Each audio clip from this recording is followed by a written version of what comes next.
More is just in our backyard, and I wanted to do more doing and less talking. Well, we were actually not too far away from the tornadoes. I mean, we were up on campus when it happened, so we were hunkered down with all our computers in Burton Hall. So it was scary. I mean, it was scary, and then, yeah, it's heart-wrenching to watch the stories.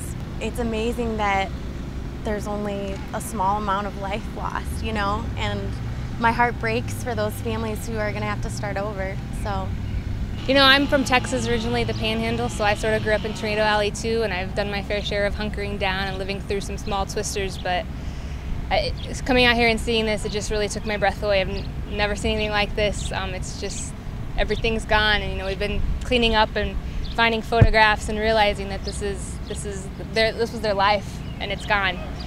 So it's heartbreaking. I mean, there's thousands of people out here helping, and we were just commenting how I've never been so proud of humans. I mean, it's just amazing how people are just coming together like this. It's our community. These are our friends. This is our family, and you got to help any way you can. What really matters in life, it's not this stuff. I mean, these people are going to go on, and they're going to be just fine. And so. People are mostly good.